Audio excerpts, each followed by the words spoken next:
नारद जी बड़े प्रसन्न हुए। नारद जी ने कहा कि महाराज इस कथा का नियम क्या है? कथा करानी हो तो नियम तो कुछ तो होना चाहिए, क्या नियम है?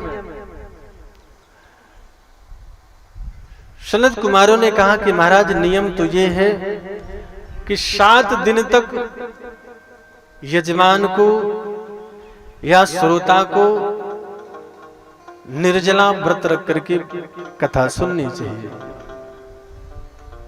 जल तक नहीं पीना चाहिए, निर्जला व्रत।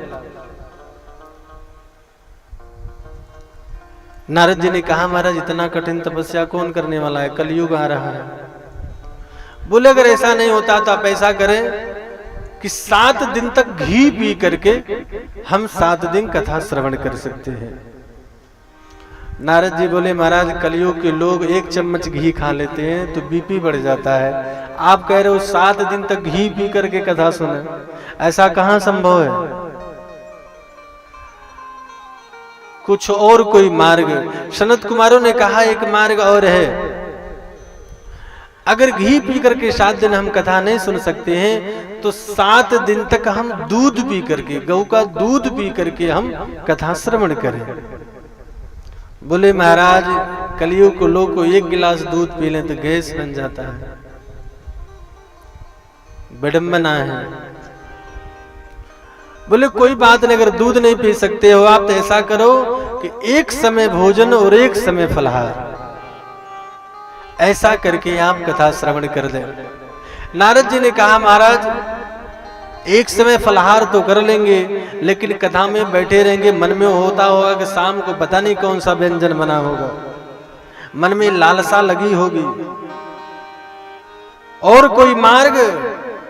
तो सनत कुमारों ने कहा कि भोजनम तो बरम मन्ने कथा श्रवण कारकं। सनत कुमारों ने कहा 1 बार नहीं 1000 बार खूब ठूस ठूस के खाओ, चाहे जो मन करे वो खाओ, लेकिन कथा श्रवण करो। कथा में जो भी विघ्न करे वो ना करो। अगर आपको ऐसा लगता है पेट में भूख लगी है, मन नहीं लग रहा, तो वहां से भोजन करके आओ, निश्चिंत होकर के बैठो, लेकिन हम कथा श्रवण करें। सनत कुमारों ने कहा कि कथा के लिए समय निकालें। भागवत में लिखा है कि अगर रोज घर पे 4 घंटा पूजा करते हैं तो उस 4 घंटों में कमी ला दें, 1 घंटा करें, लेकिन कथा श्रवण करें।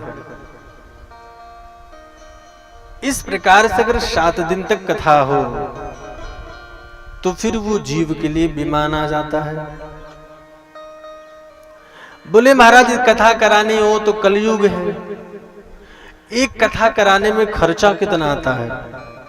खर्चा तो होगा ही, पंडाल है, साउंड है, ये है वो है, खर्चा तो भागवत जी में खर्चा भी लिखा है, कितना खर्चा लगता है भागवत की कथा कराने में।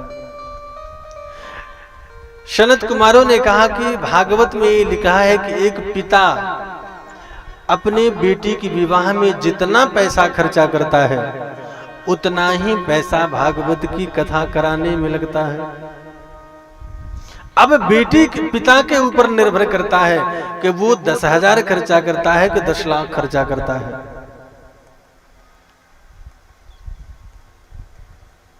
अपने ऊपर है, लेकिन हम कथा श्रवण करें।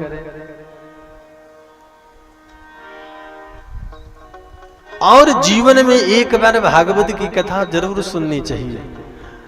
चारों धाम करो या ना करो, वृंदावन काशी मथुरा जाओ या ना जाओ, लेकिन एक बार भागवत की कथा जरूर सुननी चाहिए।